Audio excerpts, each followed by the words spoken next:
Hey guys, so I know it's a little dark, but I did get 2 new items. They're small items, but they're still a big help and a big change.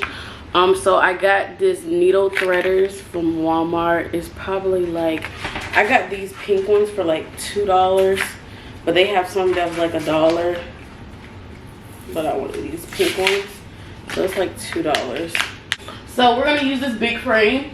But we're going to split the frame in half and make 2 rugs on this one frame. And on the little frame, we're going to make 1 rug.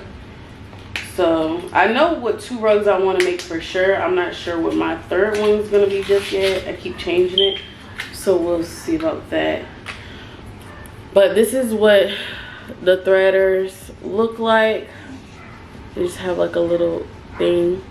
And then they got cutters at the end where I can cut thread right there with that little razor right here. But this part right here is to thread or pull the thread or pull the yarn through my gun. So there's that. And I also changed my backing. I got some burlap. I went to my nearest fabric store, Joann's, and got some burlap. Walmart had burlap, but they had it in like small cuts. It was like this short. Like, it's not gonna fit my frame. It's not even gonna fit my small frame. So I had to go to my nearest Joann's or fabric store and pick up some natural burlap. I heard the natural burlap was good. And so we're gonna see, I bought 6 yards of this, so it was only around $20. So we're gonna see how this burlap holds. And we're gonna see how the gun takes this burlap. I heard it was really good. I've seen good videos, so we'll see. And it's easier to patch up mistakes with this burlap. Like if you cut a hole into your rug, it's easier to get the extra burlap, cut it, and glue it to the part where you messed up, and then continue. Now, whereas monk's cloth is not as easy. So we're gonna try this burlap. So all we're gonna do right now is set up the 2 frames, and I'm gonna put the cloth up there and everything. Okay, like I said, all I'm doing right now is taking to loose my bars, and I am setting up the burlap on the frames.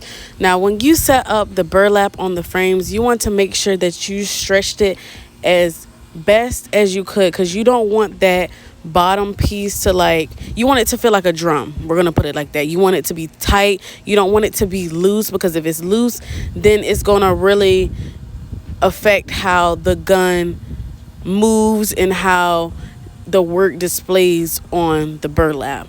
So that's why you want it real tight and stretched out like a drum. Like when you hit a drum, you feel that tightness. You don't want it loose, like, you know how you throwing a blanket on the bed and it's like it has that little hangover at the bottom. It's like you don't want it. You want it to be very, very tight. So now I did have trouble putting it on my larger frame, because honestly I just made the frame. I didn't really do like measurements on how long or big the burlap would possibly come in. So I'm thankful that this was even able to fit at all, because I really wanted to make a big rug. So like I said, make sure that it's up very, very tightly. All the nails are through the burlap, and yeah. And I am cutting it with my fabric scissors just so I won't have that hangover laying out. So now we're going to move over to drawing. I did get my little projector from Amazon. I think I put that in the Tufting haul. So when I draw, I like to cut off all my lights and just have the projector on. You don't have to cut off all your lights. It just makes it a bit better to see with the burlap being brown. That's the only bad thing I would say about the burlap, is the color of it being brown and seeing your drawing. But you want to make sure you're as precise as you can be when tracing, and making sure that it fits well on your canvas. I remember when I first started, I would draw too far into the board, so when I would try to tuft those areas or those corners, the gun would hit the board and it would just create a hole. So you want to make sure that the size of what you want to draw or make into a rug is realistic to your actual base, your frame. So this is just me drawing and going over. I'll cut the light on and off to see if to make sure that I gotten every little detail, because it's hard to see in the dark, and it's best to see with my ring light, as you guys can see. And I'm going back in and fixing my imperfections. So now that that's all done, we are going to go ahead and start tufting. Um, I've gotten way better since my first few rugs. So I would say that I kind of found my technique, but I am still growing because I still notice a difference with each rug that I do. So all I'm doing right now is basically doing the outline of the shoe first before I actually do the filling. And most people do their outlines black, so that's what I'm doing with this shoe. But for this particular shoe, I feel like it would be best black anyways, instead of any other color. So that's all I'm doing right now, is doing the outlines and making sure that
we're done with the freaking rug. It's finito, finito, finito, finito, finito.